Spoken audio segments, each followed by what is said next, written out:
You're listening to IEPs and More with Kathy Greco. Answering your questions and talking to parents and professionals in the field of care and education of kids and young adults. In today's program, Kathy speaks with Kim Rubinstein. Kim discusses her journey as a new mom that was frustrated by the lack of inclusive education to her becoming a special education teacher herself, bringing the necessary training to her local school district and beyond. Kim also catches us up with her latest venture, turning a lockdown pastime into a full-fledged business.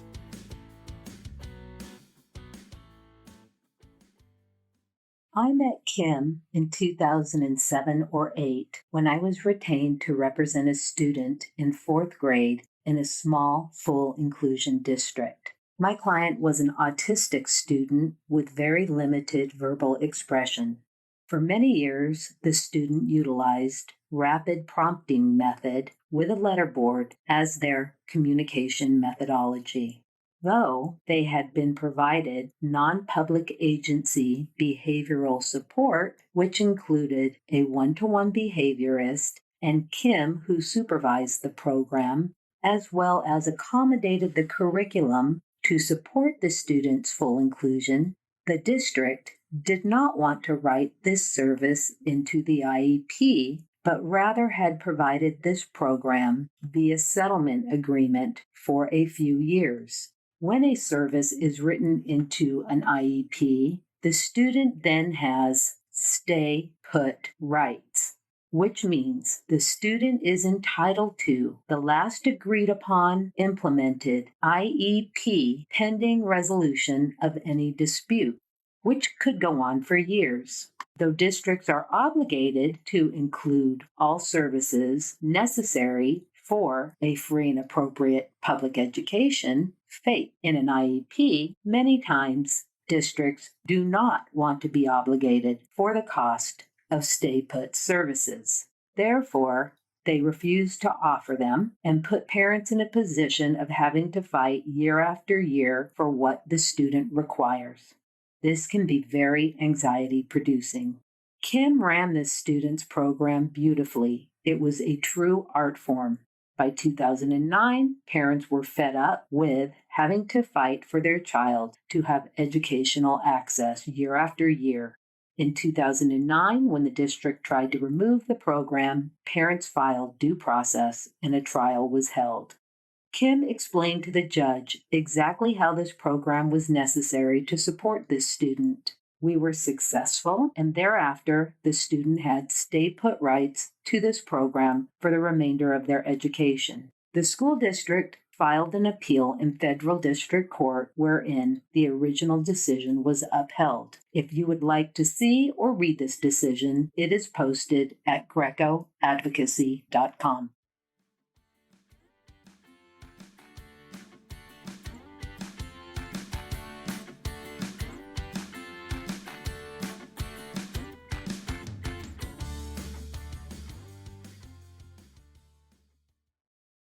So I'm wondering if you could just talk a little bit about your background and how you got into serving kids with needs.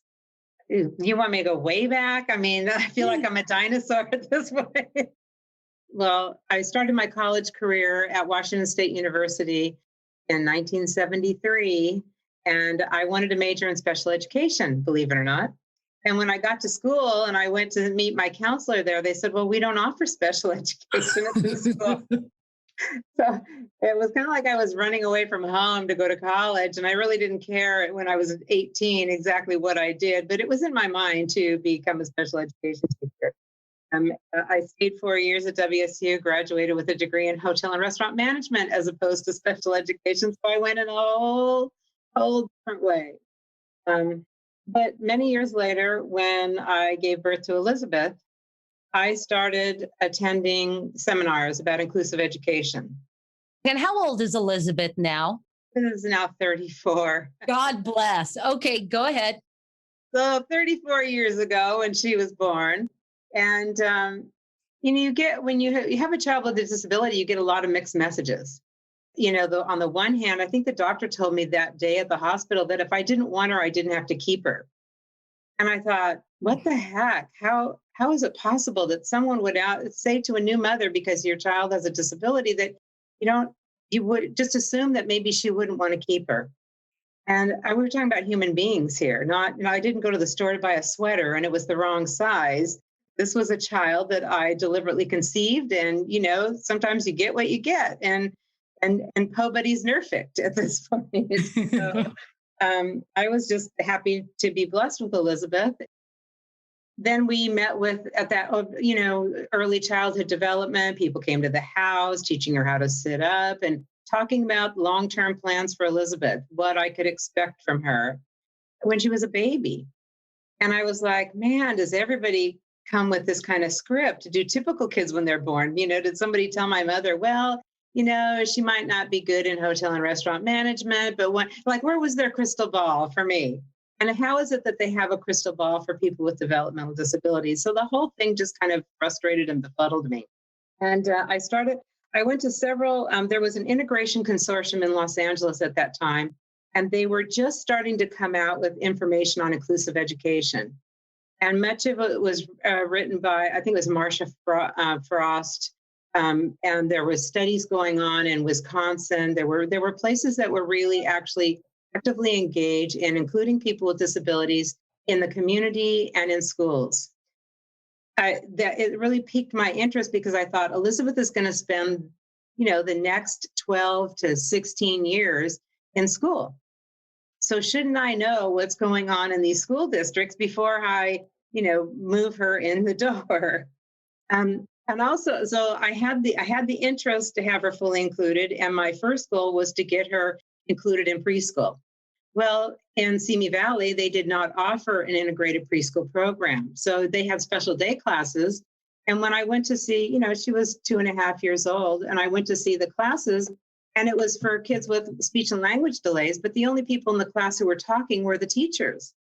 So does that mean my daughter's going to talk like a teacher when she's done, or do I want her talking like a kid? Shouldn't she have that same, child communication, those same children, childlike communication skills? Isn't that a process too? I thought, you don't go from no speech to talking like an adult. Don't you go from babbling to talking like a child? You go through a whole learning process to learn and adapt speech. So I was a little frustrated. And so I started going around to the local preschools in the area that were private, that weren't really made for people with disabilities. But what I had been learning through the integration consortium was that special education is not a place, it's a service. So in my mind, that service, since she is a member of, Simi Valley School District, she should be able to go to any school and receive those services. It didn't mean the services only lived at one school, because Correct. around, the administrators roam around. And when I went to a couple of neighborhood preschools, and they flatly turned me down. And then I ended up at Simi Covenant, the church, and their preschool program with open arms, welcomed Elizabeth into their program. So here we go. I've got Elizabeth, and now I have Christina, who's just, a couple of years behind Elizabeth as far as age goes. She was my second child, neurotypical, if that's what you want to call her. And she... to the extent any of us are neurotypical, right? Perfect. Yes, exactly. And so I got her into school, and then I started asking the speech and language therapist to come to the school. And Elizabeth wasn't talking at all at that time. She was babbling a bit. Christina, who was 18 months, could understand her. We were using a little sign language, but she would say, Mommy, Elizabeth wants a cookie, or Mommy, Elizabeth wants that toy over there. Like, she seemed to be able to understand what Elizabeth was telling her, when I couldn't seem to grasp onto all of that. But Elizabeth started calling me Kim, because all the kids in preschool started calling me Kim. And then she started calling me my Kim. That's my Kim. That's my Kim. So I became my Kim to her. And of course, the psychologists were, thinking some horrible thing had been going on, because she wasn't calling me Mommy. She was calling me my Kim, but that's what the kids at preschool were calling me, was Kim. Which is actually wonderful. Exactly. Right? I mean, that's so thrilling. She's modeling typical peers. Good for her. Modeling typical peers. So, score one for inclusion right then and there. And she was talking. So she did that preschool, I think, until she was 6 years old. I think I moved her into kindergarten when she was 6. And so the year before she was to go to kindergarten, I went up to Big Springs Elementary School and I spoke with the principal. And I said, this is my plan. Here I am. This is the neighborhood that we live in. I want my daughter to grow up with all of her neighborhood friends. And I have another daughter who will be coming here in a year or two after Elizabeth is here. And then here's the places you can get support. And I started naming California State University and Dr. June Downing. And there was Kathy Peckham Harden at the time and Sue Sears. And so he listened to me for the longest time. And I had books because I had been to the consortium and I was buying books on inclusive education. He listened and he listened and he didn't say very much. And then I told him about my dreams, that Elizabeth is not going to shop at a special ed market or go to a special ed post office. She really needs to learn how to function and be in the world in which we live, not a segregated special place. When I was done with my long discussion with him, which seemed to be one-sided, and I was sure I was failing miserably, he said, Mrs. Rubinstein, he says, I really have to tell you something. He says, I have a cousin who's 50 years old and has Down syndrome. And he says, and I can't imagine what his life would be like now if you had been his mother. It was like this, like he could understand, he maybe knew what his cousin had gone through. And now was hearing my vision and thinking maybe these things are realities for people with disabilities, and in particular, my daughter. So he said, come back next year when she's ready. Of course, then he retired. So now I've got to work with a whole new principal and start all over again. And that's how it goes. I was always just selling inclusive education for Elizabeth's education. I had a great principal, Lynn Friedman, who organized the classroom so that teacher had extra volunteers when Elizabeth came to kindergarten, that they had classroom staff help, and then the district provided an aide to the classroom. So, I think we kind of hit the ground running there. And then at that time, California State University was they were part of the state of California, their research and development on inclusive education. So they were taking data over a 2-year period about students who were fully included around California. Much of this information was generated, and then it was the data was then applied to the theory that inclusive education could work, and these are the skills that are needed. Well, as a parent, I felt I was empowered to the point that Elizabeth was there. I produced her, and so here she comes to school, and I'm, their cheerleader 100%. But I had no formal training on how to actually make that work in a classroom. So when that classroom door closed and I kept getting calls every day to remind me that she had Down syndrome, oh, your daughter's under the desk. It's like saying, do you know she has Down syndrome? Right. Okay. We're sending her to the office. So they would send her to the office. Well, she loved going to the office because people came in and they talked to her, and the nurse was in there and the phone was ringing and nobody was making any demands on her. So the best way for her to go to the office was for her to crawl under her desk in the classroom. So it seemed to me that I needed more knowledge. If I was going to advocate for this, I needed to be able to explain to teachers and others how that could be done. When the kids, I started working as an aide in school, the classrooms, and I was working in a preschool program at the Santa Susana Elementary School that was integrated. It was a mommy and me program and the special day class preschool.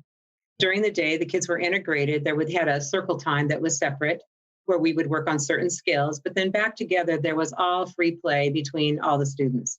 So it was it was an experiment for CME at that time. And I thought it was a wonderful program that was happening. And I was, pleased to be involved in that. In fact, Sharice Bonzel, who was the teacher, is still teaching in Simi Valley. And then I went to school myself. When my kids got to middle school age, I went back to CSUN and I got my degree. I got my teaching credential in special education under the direction of Dr. June Downing, which was all about inclusion. And I started working with Rick Clemens at Inclusive Education and Community Partnerships, because he was and still is a strong advocate for inclusion. And he had lots of skills that he was sharing with parents and teachers. And I just became part of that team, learned from the professionals at the school, and then practiced and worked towards fine-tuning my own skills as I worked with students individually in inclusive environments. And that's how I worked my way into it, through inclusion. Kim, when you would work with other students, you were an employee of IECP, is that the moniker? What was your role? I was an inclusion facilitator. So I was usually brought into schools to help support students with disabilities and in typical classrooms. So I would train teachers and train aides. I gave many school-wide seminars for teachers. So on their staff development day, I would go in for a whole day for 6 hours and do an inclusive education training and talk about the difference between mainstreaming and inclusion, and having them go through and modify curriculum. What would this look like for someone with this IEP goal? Help them to get a vision for what it might look like in their own classrooms. What's inclusion going to look like for me? And it's going to look different every time because every student that's fully included is different. Just like every student that you bring to the class is different every time. And when you would go do these trainings, were you met with opposition, or were people pretty generally open to it? The teachers that I worked with during those seminars were very much open to learning. They're learners too. And were these general ed or special ed teachers, or both? General education teachers, and there were some special education teachers that were in there. And I think they were looking for tools for their toolbox. Their tool had been, let the aide take care of it. And now I was actually giving them instructional tools in working with people with developmental disabilities. And it might be behavioral tools. It could be instructional tools. It could be classroom design. How do I give one student a break when I've got everybody else not taking a break? How do these things work? And just talking through some of those frustrations and concerns that those teachers faced. I think where I ran into, I don't want to say opposition, but pushback, were from teachers that were very set on how their classroom had worked for 20 or 25 years. And for us to come in and do something different in their classroom was just a true invasion of what they felt they had been building for a lifetime. And I get that, except that, we don't grow unless we change. I appreciated those teachers. In fact, one of the teachers at the elementary school that Elizabeth went to, she was a long tenure teacher. She refused to have people with disabilities in her classroom. After 2 or 3 years of Elizabeth being on the campus, she came up and apologized to me later, saying she was misguided in her judgment of that. And she ended up having a child with a disability, and she said it was the greatest experience of her life. But, people they change in their own process too. Correct. So you have to give a little grace and a little leeway. Right. And I agree with you. It's been my experience that the more seasoned teachers who are set in what they do have a harder time expanding that, right? You just talked about you would help them think of ideas for a classroom setup or for behavior or for curriculum. How did you determine what needed to be done? Mostly, I would listen to the teachers, and then I would observe in the classroom. So I would listen to what the teachers had shared, and then I would do classroom observation so I could observe the student myself. What is actually happening? Is there something in the way that the teacher is saying something, or is there some other thing in the environment that is distracting the student from engaging? What is actually going on? And I would sit in the back of the room and just take copious notes for 2 or 3 days, and then start designing a plan. Generally, the students that I worked with were being served by aides from IECP, from Inclusive Education and Community Partnerships. So it was easy for me to do a little bit of work before I sat down with a plan to kind of see whether, if I developed a strategy, is this going to be effective in this environment? Do you think we could do this here? So I could work with that staff member who was working with a student. I would, prompt them, step back, move in, now's the time, just giving them some direction while they were in the classroom working direct one-on-one with the student. Who then delivered the instruction? Because if you're in the general ed environment, right, a teacher is delivering instruction, correct? The teacher is delivering instruction. But when the teacher is delivering instruction, we had modified curriculum. So we had students that were working on the same curriculum, only modified to meet some of their goals and objectives. If it was, just one example, if it was reading, we might have shortened it to just a sentence or two. It might have been drawing a picture about, a particular subject matter. It might be forming blocks to do addition problems rather than looking at the numbers and trying to add them up, or using the dot points on the numbers. We just found ways to adapt the curriculum that was in the classroom without bringing in something new. I will say that I worked with many students with autism who people didn't think they had any skills at all. But by using adaptive technology and finding their voice, however their voice is and however they were going to communicate that knowledge to us, finding that they knew a ton. They knew a ton more than they were given credit for, but we found a way for them to express that to us in a way that was meaningful to them. When you say modified curriculum, who modified it? It was under my direction because I was the special education teacher, or if there were special education teachers that I then trained to go in and modify the curriculum, and the instructional assistant. So would you get the curriculum from the school in advance and take a look at it and then have for your particular student, when they're doing this unit of science, this is our student's unit of science, which is the same but modified to that particular student, correct? Yes. So it took a lot of pre-planning.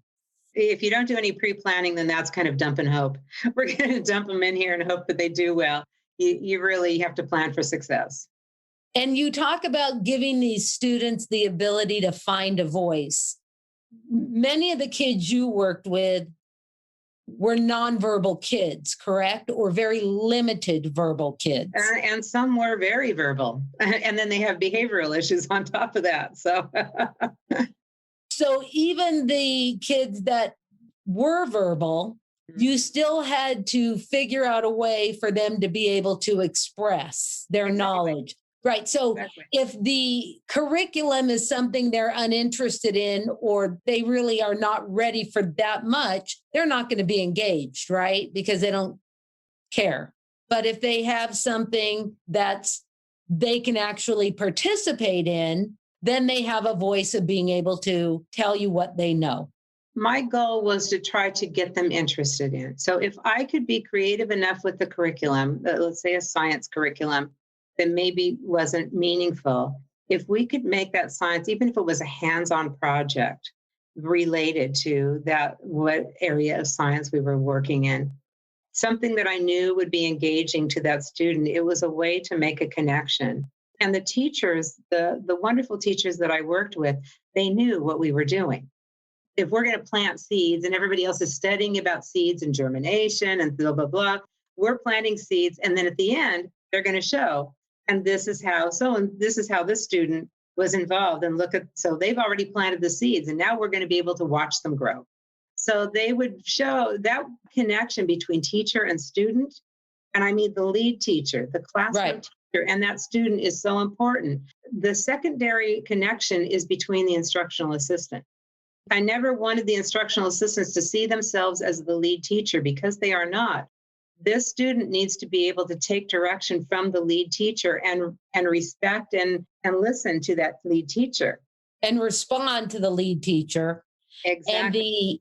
And the additional support, the behaviorist, as I call them, was there to support the student in the curriculum with behaviors or curriculum or whatever that student needed to actually access what was going on. Yes. But then, and here really is the tricky part from what I see that's going on out there right now. It would be much easier for the general ed teacher to be involved in this because they really didn't have to do anything, right? General ed teachers are busy, right? They're overwhelmed. So you would provide this box of tools and curriculum So they didn't have to worry about, they could understand it. They could work with you. You would have team meetings to discuss. So they knew, but it wasn't incumbent upon them to figure all these pieces out and then implement. Correct. There's a big movement now for full inclusion, around this Conejo Valley, and some universal design for learning. And I don't know that much about it, but the name universal in inclusion to me tells me they don't really understand what inclusion looks like, because there is no universal. Is this everybody doing their own thing? Is that what it is? So then we're all included at our own level. We're just in a Zoom pod together. Right. And who's doing the curriculum, right? Yeah. And every curriculum is different based on every student. And that's a hard thing for parents to understand, because everybody does want full inclusion, but that if it's not done with the precision and detail that you all put into these programs, yeah, your kid could be in there, but your kid's not going to learn a heck of a lot. And if you don't care about that, that's fine.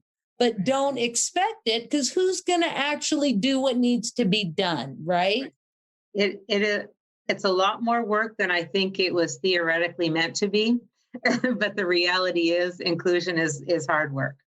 It's hard work, but it's I get tears in my eyes when I think about it. When I see students that were, previous teachers would say, well, they can't write their name and they can't do this. It was like a whole list of they can'ts. And when we found tools like assistive technology, suddenly not only were they writing their names, but they were telling us things in complete sentences that we could never get out of them because their handwriting wasn't working well, but they could touch it out on a computer and, tell us all sorts of things. And that was quite a long time ago. I know. When computers were really the norm. And I mean, I think the iPads were just coming out then. We had letterboards that we were working with through Soma. Do you remember Soma? Don't I know? Yes, I remember the letterboards and the ripping of paper. Yeah, letterboards, and so they would tap out a word, but they were tapping out words. It was happening, and it may have taken a while. But suddenly computers came on, and not only did the students see what they tapped out, they could see it right in front of them in real time. Before, they would type on a letter and, the aide would write it down. And now all of a sudden they can hit the keys on the keyboard and there's the word on the screen.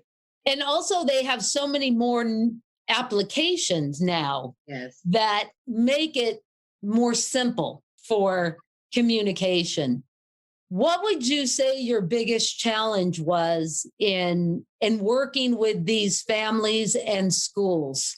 I think there's probably a disconnect in expectations, a disconnect in what the parent wants, and so the parent is disappointed, and a disconnect between what the teacher, not the teacher, but maybe the school side in general was hoping to achieve, and both of them falling short. Where I felt there was lots of victories. I saw students grow leaps and bounds in classrooms.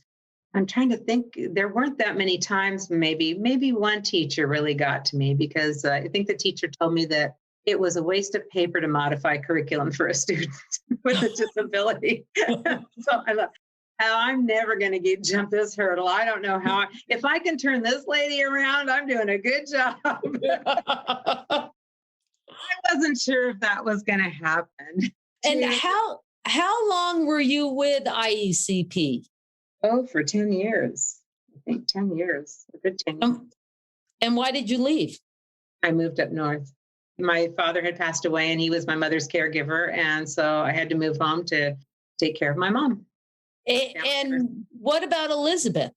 She came with me. And what did she do there? Sat in a room for quite some time. Washington is kind of like moving to outer space, where they don't really offer what California offers. So if you think you have it bad in California, let me just say, move to Washington and then you'll know.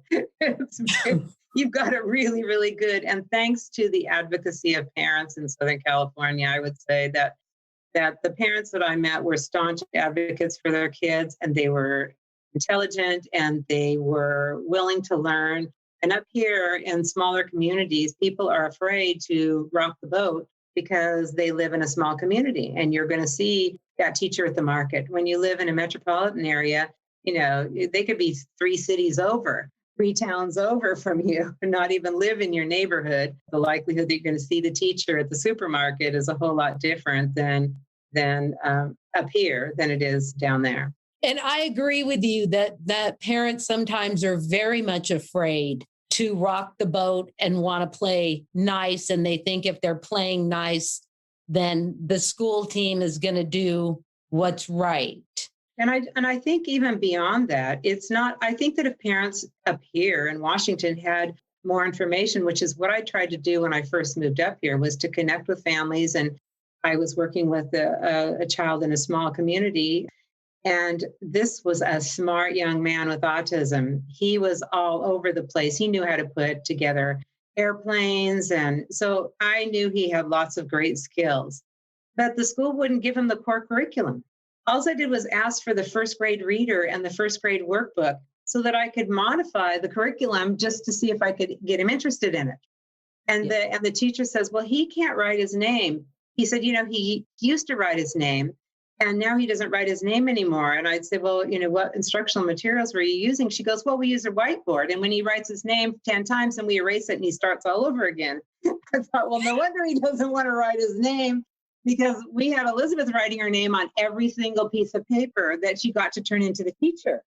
That's a meaningful thing. Here's my work teacher. I get to turn in my work teacher. There's pride in that. There was pride. Here they were putting it on a whiteboard and wiping it off and letting him do it again. Like, how many times did he need to write his name? He didn't need to do that. Anyway. Right. And he was smarter not to even get started with that. Yeah. Right? Like, why am I going to do it 10 times only to do it again 10 times? Exactly. It was much easier to be nagged and not do it than to do it. And not because he couldn't do it, but because the expectation was just keep doing it. Like sort of an ABA, give me blue, give me blue, give me blue, right? It was frustrating. And finally, the parents said they got to the point where I think they could see where I was going. But they did tell me, we're afraid to rock the boat. We don't want to upset the school. We have a daughter that's in school here. They owned a business in the community. They were very fearful of upsetting the school district. So that was that? That was that.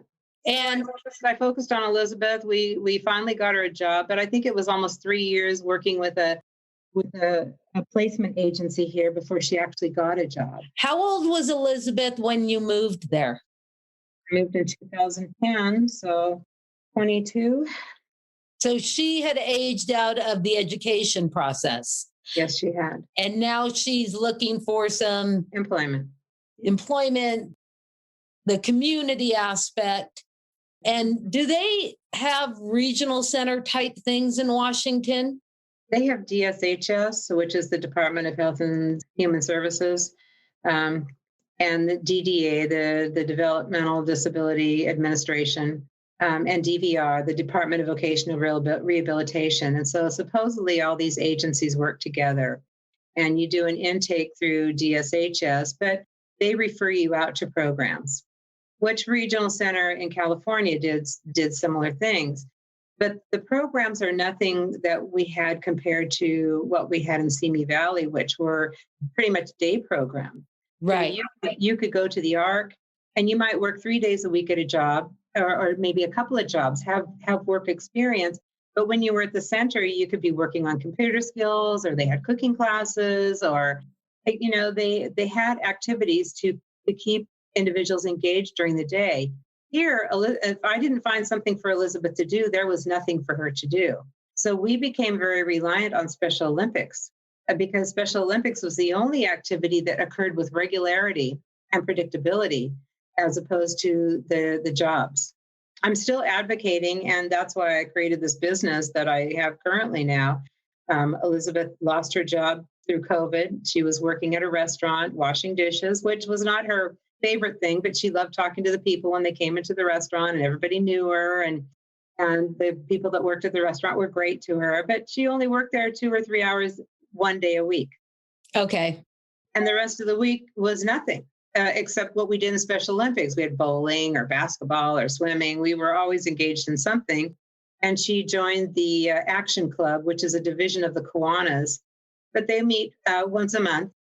And then they have an ACT theater. So Action Club has a theater through the local theater group here. And so she joined that as well. So we tried to keep her engaged, but it wasn't anything that was giving her sustainable employment or income. So during COVID, she says, I am tired of sitting around doing nothing. Or as she says, nothing, mother. I so bored. I know, like sitting in my room doing nothing.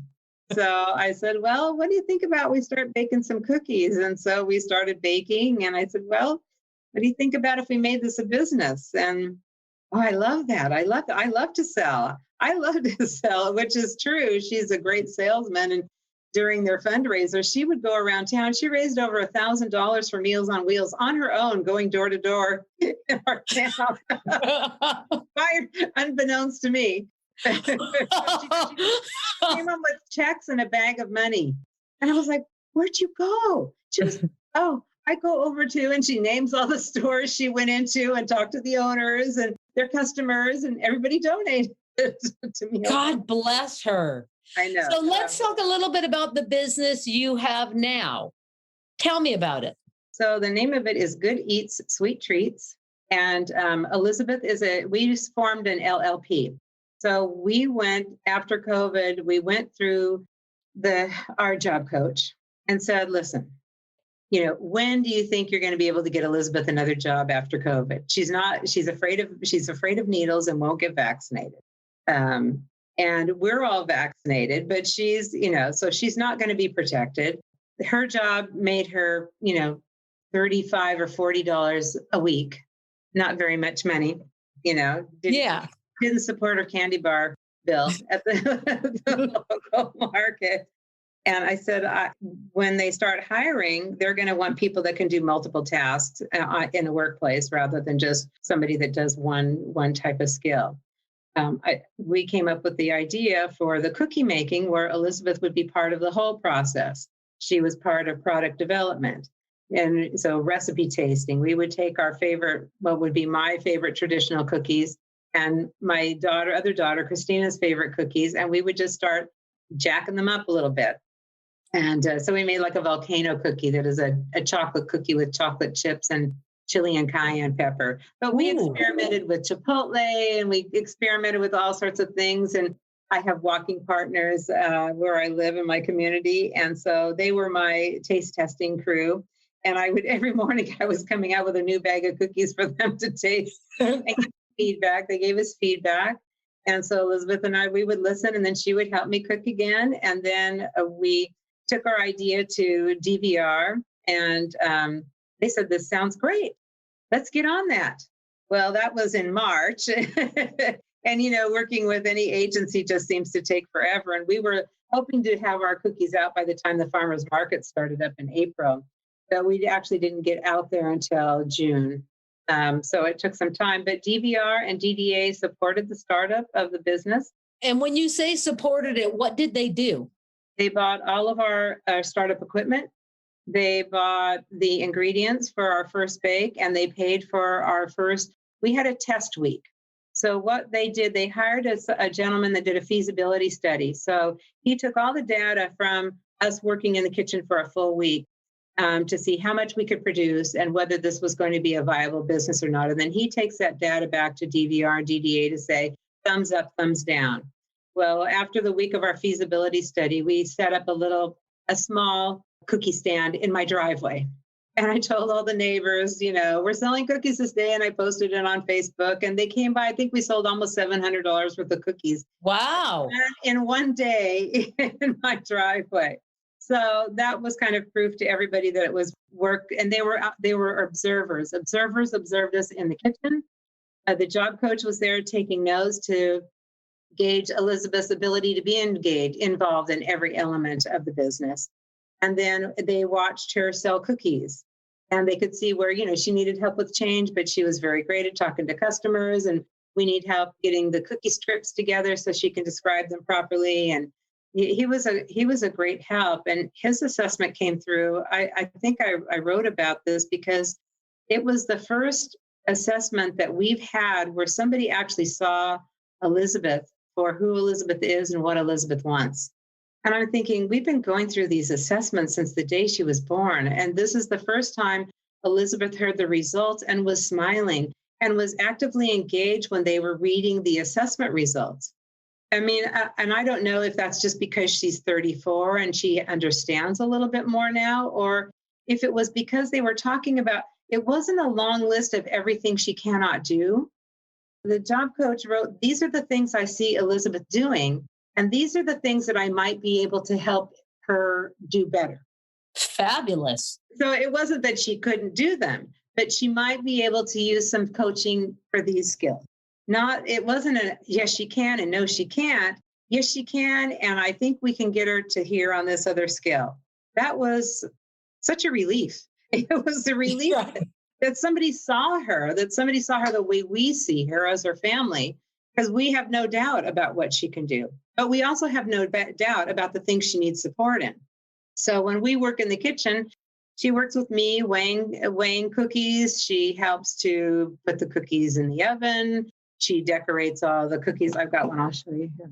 Oh, so cute. So it's a peanut butter oatmeal cookie with peanut butter chips and Reese's Pieces. And she loves Reese's Pieces, so she's got to have it. And then my daughter, Christina, and her partner, Robin, developed all the labels.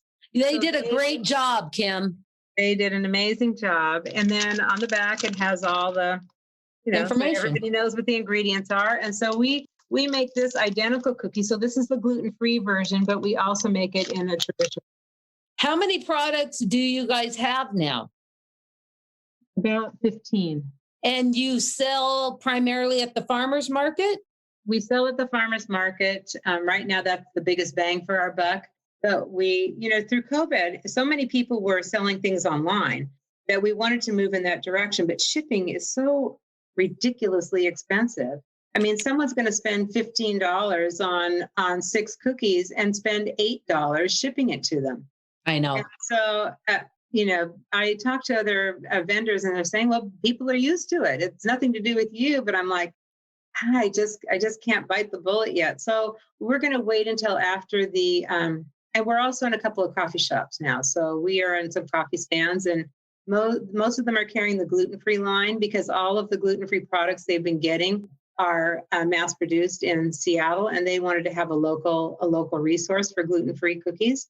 And so they are very excited by our products. And Kim, did you ever think about maybe doing that same thing as getting a couple of hubs in this area?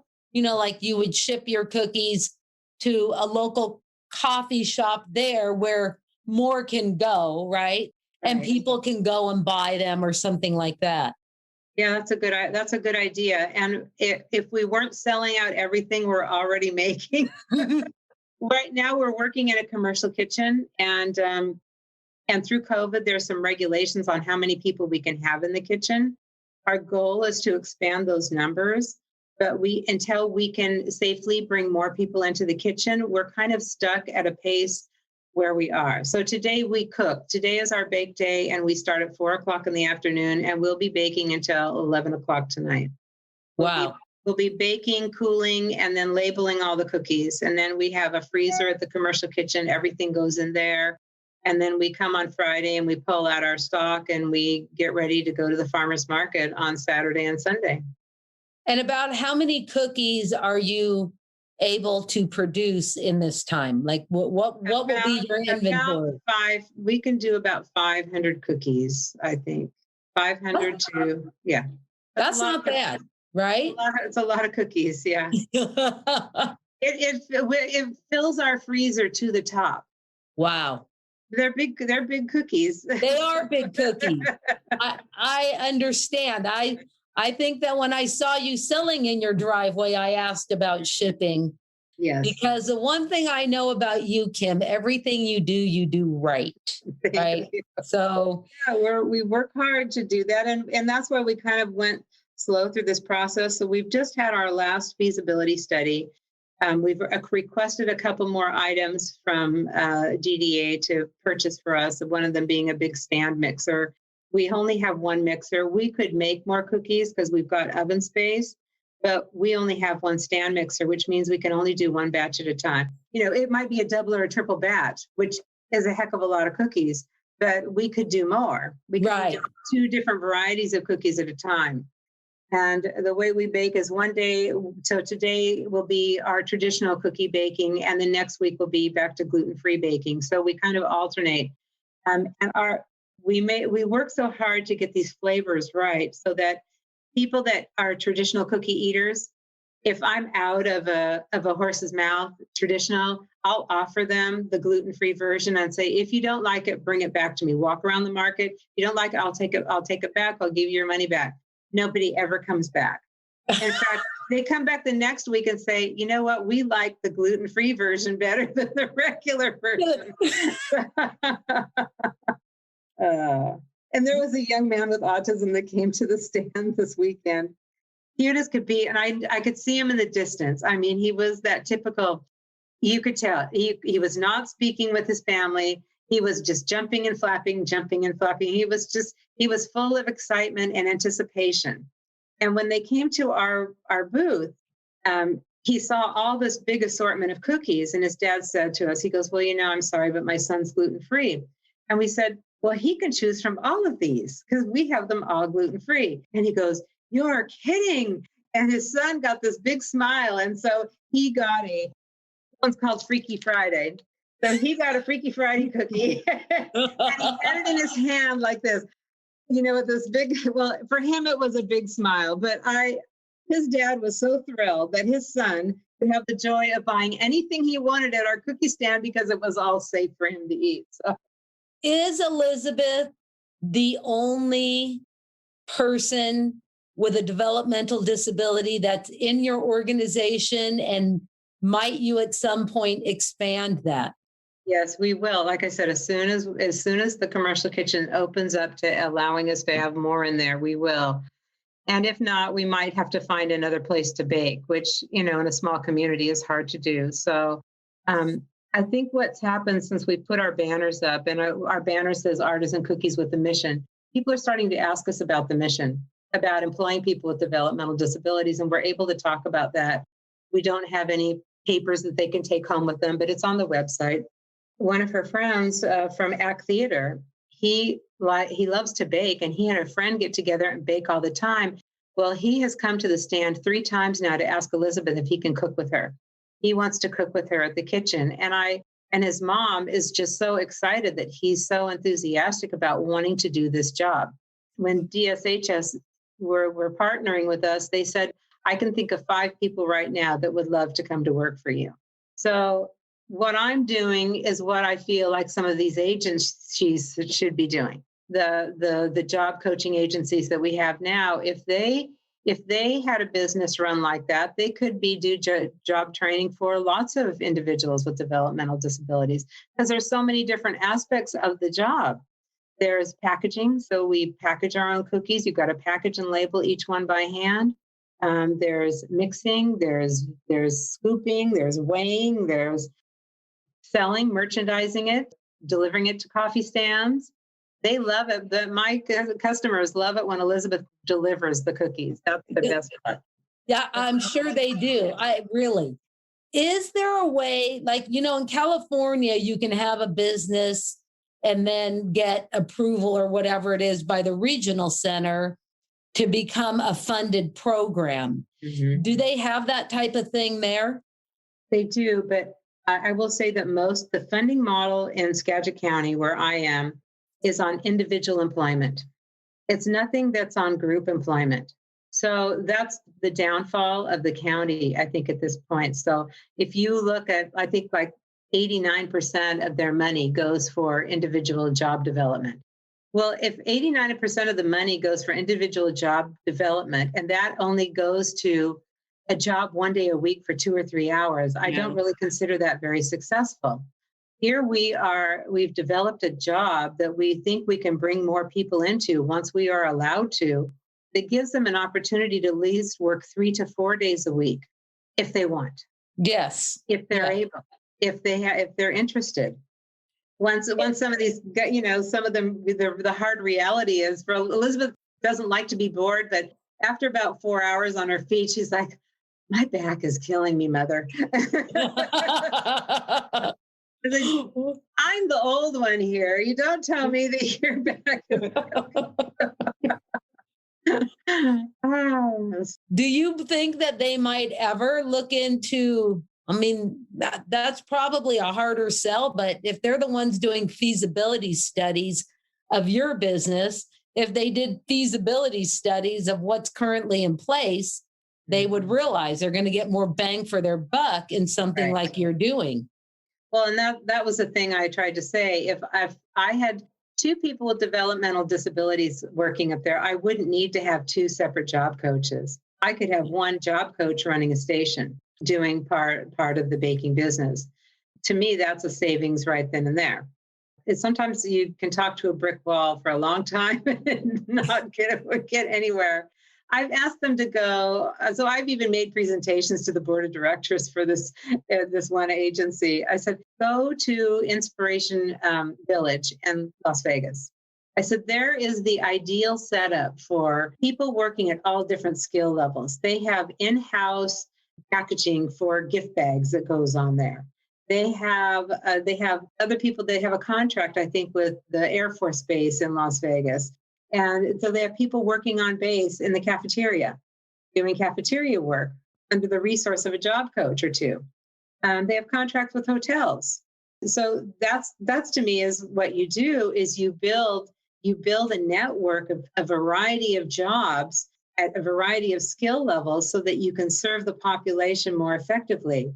But the idea so Elizabeth's skills are much different than her friend's skills. That you're going to spend all this time looking for one job for one person for, not even close to a living wage. Right. It doesn't seem to make any sense. One step at a time, right? Oh my God, I'm going to die before it's all. No, you're not. So as we sat around here in COVID, all of us kind of doing nothing, I thought to myself, all right, I accomplished inclusion for Elizabeth.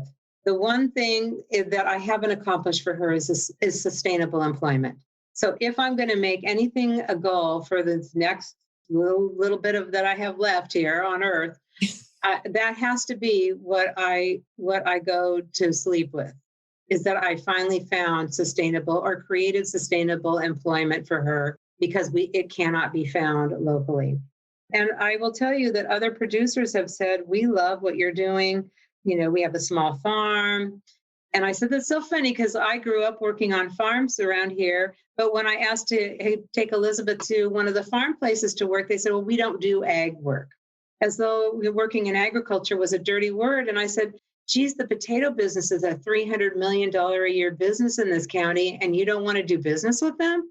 Come on. Right. It doesn't make sense. But let's work at the little coffee stand that makes maybe $60,000 a year. You know what I'm saying? Yes. That doesn't make sense either. So.